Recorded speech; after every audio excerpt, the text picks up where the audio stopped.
I try to write the book that you have to keep reading. I want you to take 6 years, for example, and I want you to take it to bed at like 10 o'clock and say, oh, I'll read for 15 or 20 minutes. And the next thing you know, it's 5 hours later, and you're still gripped to the page, and you can't put the book down, and you stayed up all night to read it. That's the kind of book I want to write.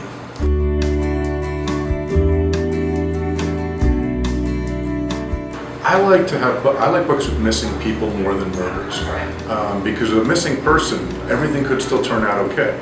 You have hope, and hope can be a horrible, cruel thing, or it could be wonderful and raise up your heart.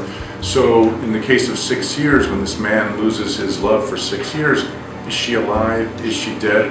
Will he find her? Will he not? That's kind of compelling stuff to write about, and that's what I love to do.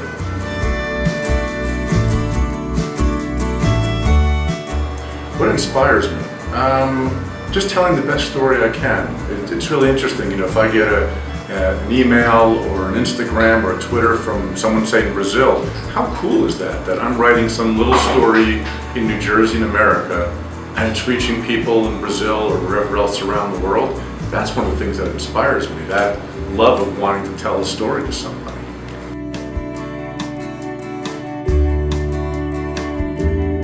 I do know the end. I know the beginning and I know the end.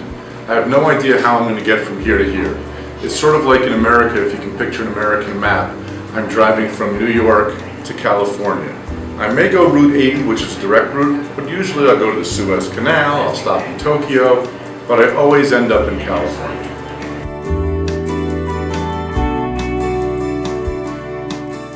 Well, when I was a teenager, who were the big writers? To be honest with you, I didn't read all that much as a teenager. I did read mostly adult books. I didn't read too many teen books. I read a lot when I was young, and then I my teenage years, unfortunately, didn't read as much as I probably should have, because the problem is in school they make you read boring books, don't they? And I think that's a mistake. So I started to lose my love of reading. So my suggestion is to teenagers to keep finding the stuff you want to read, not the stuff that your teachers have to read your teachers tell you, but read the other stuff that's out there also.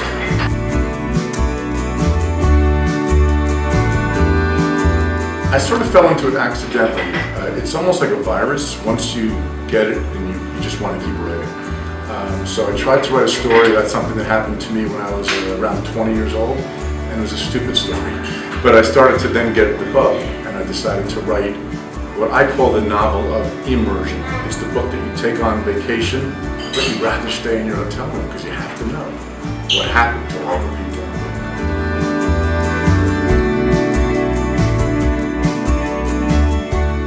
Question. I don't know, because I'm not much for nonfiction. I don't follow true stuff. I make things up. A lot of writers do books where they do a lot of research and it's based on a real thing or whatever else. It's not me. I sit around and I make it all up in my head. I sit on a couch and I go like this with my fingers until the whole world comes up in my head. Reality's not my thing. So I wouldn't be good at solving anything really.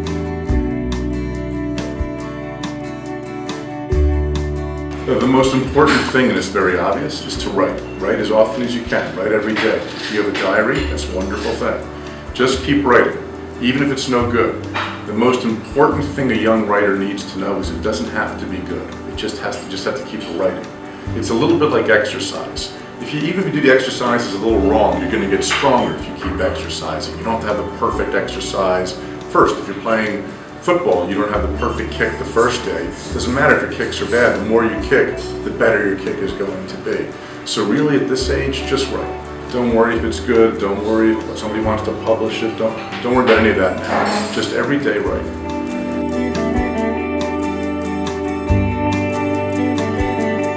No, that's fine. 6 years in the beginning, the first line of 6 years is, I sat in the back pew and watched the only woman I would ever love marry another man. So Jake is a college professor, he's sitting in the back, and he's watching the love of his life marry another man. He's brokenhearted. And after the ceremony, she says to him, look, I made up my decision, I'm marrying him, don't bother me, don't call us, please stay away. And the very last line of chapter 1 says, I kept my promise for 6 years. 6 years pass. He sees an obituary that her husband has died. So he decides to go to the funeral just to see what will happen. He goes to the funeral, and she stands up, and she turns around, and it's not the woman he loved.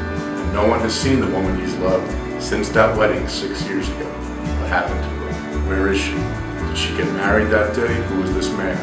And that's how the story begins. Well, thank you all here in Brazil. I'm thrilled to be here. I'm thrilled that you are reading the books. I hope to see you on Instagram and Twitter and Facebook. That's always fun to see the pictures of you with the books. Thank you very much for all your support, and read 6 years.